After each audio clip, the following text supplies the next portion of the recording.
You know, in Rosh Hashanah it says that the book of life is open. It's a great book. What is that book?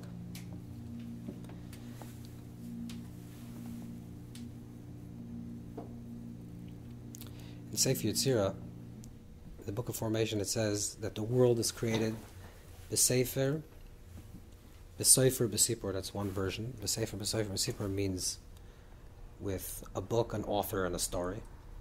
That's the popular version. Another version is b'sefer u'b'sipur, with an author and an author, a book and a book, and a story. What is the book and the book? The book and the book is like this. Before you come down to this world, and Rosh Hashanah is a time that we have to think about our birthday, our individuality. A birthday means a time that Hashem says, I need you.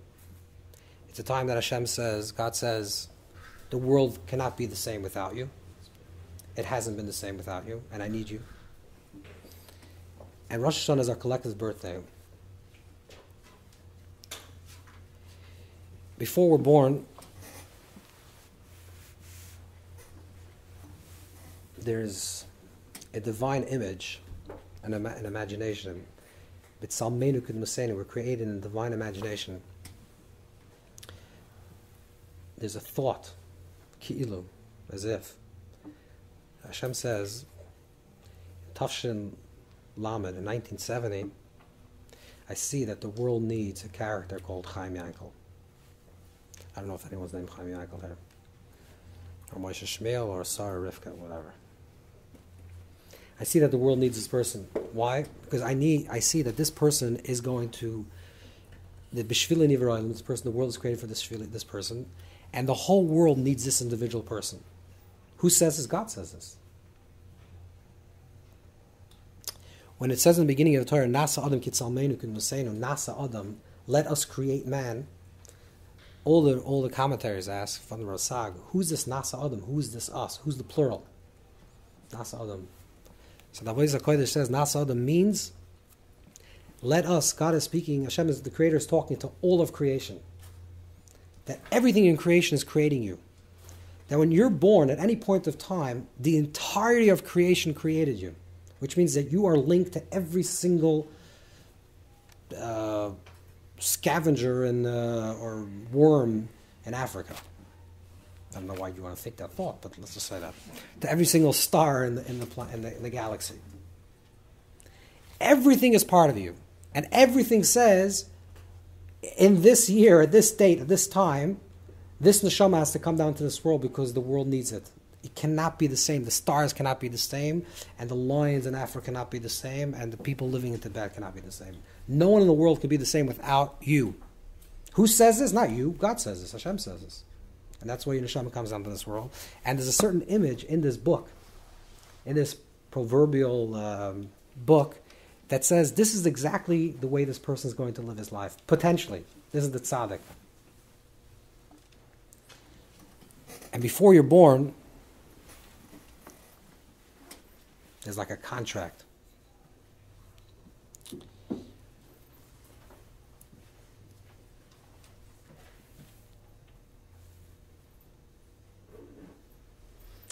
The contract is that everything that was nivra, everything that was created, everything that was created for their own volition, their own conceptually. Before your soul came down to this world, Hashem said, okay, I need this soul to come down to this world. The whole world needs this soul to come down to this world. And you said, yeah, it actually makes sense. I can see the whole picture. I get it. I know why I need to be here, because the whole world cannot be the same without me. And you gave a resounding yes to the question, do you deserve to be born? Of course. You said, hey, yes. That's the story, the way the Sefer is Milmaila, the way the book is above. And then there's the book that's called your consciousness, your brain. Every single thing that we do in this world, every thought, every action, every word we speak is written. We write it. This is our narrative, this is our story. Who are we? We are, at every moment in our lives, we are the totality of our story, living in the present. The totality of our story is all our past experiences. All our past experiences is all imprinted in our consciousness. Whether it's in the physical brain, or it's in the avir, it's like the morphic brain, or whatever you want to call this place, everything that we have, every single thought, every single feeling, every single desire, every single want, is all our story. That's the story we're writing. Rosh Hashanah is a time that there's a judgment, and the judgment means that there's an opening of your book, and the books are aligned. The book of your potential, the tzaddik that you were supposed to be, and the things that you were supposed to achieve in this world. And then it's aligned to see if it's aligned with the book that you actually do live. Now, hopefully everyone in this room, the books are so aligned together, and everything is beautiful, and they receive everything they have to. But before Rosh Hashanah comes, we have a little honest self-searching to do. And what we're supposed to ask ourselves during this period of time is, could we answer that question, yes, to our existence? If you had really a conversation with God, and Hashem came over to you and said, listen, Maishala, you're 35 years old. You think you need another year? Not because, yeah, of course I want another year, because why not? I mean, I'm enjoying it. I like steak and I like music and everything. But you think you're doing what you have to be doing? Could you answer that question? Yes. And Rosh Hashanah, we have to make sure that when it comes Rosh Hashanah, we can answer that question with a resounding yes. And when it comes Rosh Hashanah, the sages say that it's a medrash that's brought down in the Torah, that when Rosh Hashanah comes, people come dressed up, which is very odd, to come to a court. When you're coming to be judged, let's assume you're, God forbid, you did something wrong and you're coming in front of a judge. Let's say you stole money. I don't know, we talked about stealing, so let's say you stole money, but you're not a thief, but let's say it happened. And you're about to be judged. You come in front of the judge. How do you think you're going to dress? Are you going to put on your finest suit, take a shower, and put on a lot of cologne, and show up to the judge like almighty? Or are you going to maybe come a little frazzled, with the head bent down, with a little humility, and the judge is going to say, you know what, look at this guy, it's a krach and a guy, I feel bad for the guy, he really regrets what he did. What do you think? You would think the second way would be the more appropriate way to show up to court. But you ever saw the way Jews show up Rosh Hashanah to shul? I'm not saying every shul, but a lot of shuls, they look like they're going out to a dance or to a ball. People are dressing up. Why are you dressing up? Where are you going? You're going to be judged. So the Medrash says the reason why people dress like this, and it's not something that happened in America, this is going on since the times of the Talmud, is because everyone's 100% sure that they're batuach that they're going to have a good year. Why can you be so certain you're going to have a good year spiritually and connectivity? Because you've done the work. Because you have looked in that proverbial mirror and looked at yourself and said, is this story that I'm living aligned with the story that I'm supposed to be living?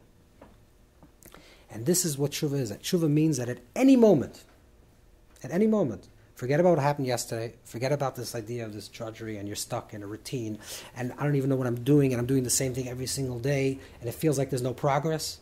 Right now, right this second, right this moment, vi'ata, right now, you can press the button, restart, and have a total new yischachos. And the answer should always be, yes, of course I deserve a good year. The Magid of Medrash says, Zechrenu l'chaim, Hashem should remember us for life, means when we remember ourselves for life.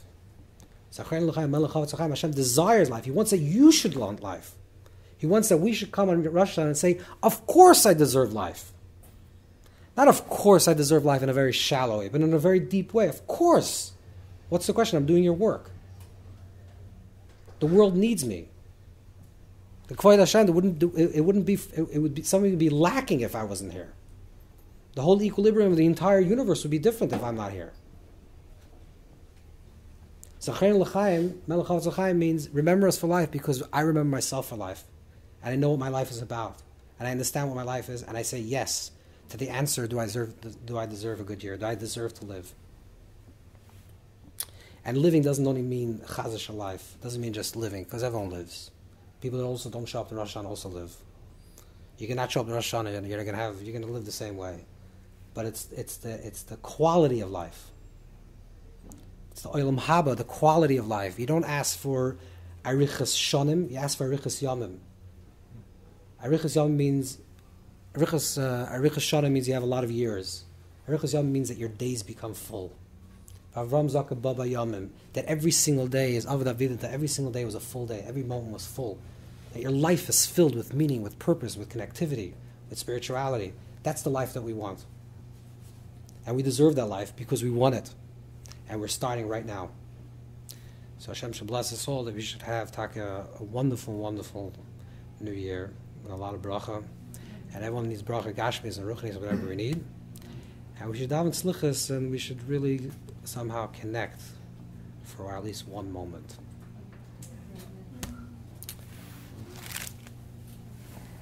We are going to daven slichas.